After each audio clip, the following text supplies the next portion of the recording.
Ay, nag-highlight pala ako. Hindi man ako nagyaw-yaw. Kalimutan ko. Today, alam nyo, 2 beses akong magawa ng tsaa. Sa umpisa, sa umaga, hindi pa ako nag-breakfast. Nakaupo lang ako sa room. Ay, hindi ko na malayan.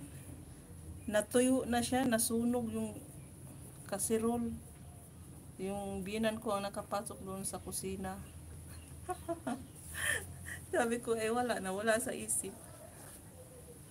Tapos nito na naman, after breakfast, kasi gusto kong minom ng mainit kasi parang nalamigan yung tiyan. Umalis na si Mister. So, ganun pa rin. Natuyo na naman. Yung anak ko na naman ang nakapasok sa kusina siya. Ano ba ito sa sa kasirul? Wala mang tubig. Umitim. Sabi ko, ay naku, na absent-minded na naman ako. Wala naman akong iniisip. Nakalimutan na o talagang gurang na. Talagang 2 times ko siyang nakalimutan.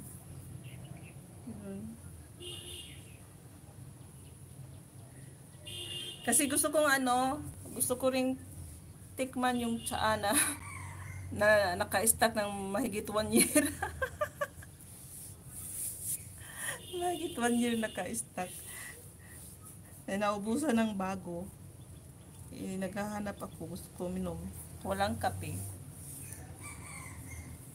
So, okay naman.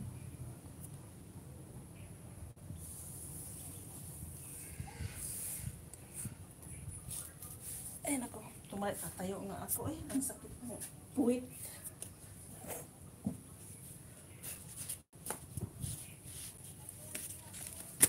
Ay, mag-highlight ako. Ayan tubig.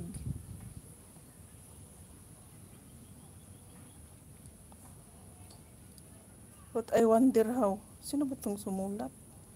Ay, yung anak ko na naman doon. Nakikialam sa baba. Ay! Stop it! What you touch? Imran? Ba't naging green itong monitor ko dito? Anong tinatouch mo dyan? Hay! Stop it! Don't touch! You destroy my life. What is this? Nag-green man. Ano kayang tinatouch niya doon?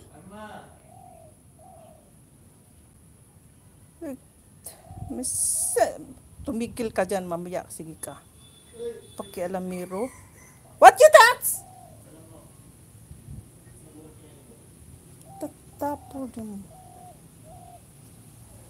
Tumayo ako kasi gusto kong ba't siya naging green? Hindi ko maintindihan. Teka lang, ano ba tinatouch? O, ayan na. Tara to.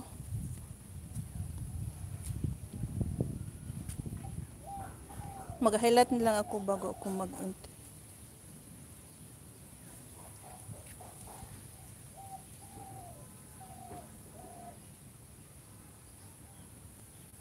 Nawala man yung highlight. Ayaw mag-highlight. Nakalagay at least 1 minute daw. Anong 1 minute? Na mag 30 minutes na nga ako nag-live. Ano ba naman to? O ayan, ang kapal-kapal na ng malunggay namin ngayon. Kasi maulan. Dito na naman tayo sa malunggay. Walang sawang malunggay. Pag nag-live, laging starring si malunggay. Ang saya-saya ng mga halaman. Ang kapal-kapal nila. Mga dahon. Yan, kasi maulan, matubig yung kapaligiran. Tingnan nyo. Hoping na hindi siya hindi mag-flooding. Kasi mga ganitong buwan, from June, July, August, ganyan. Mabaha ang buong Bangladesh. Yearly yan talaga. Yearly yan bumabaha at lulubog talaga yung mga bahay sa mga iba na talagang affected sa baha.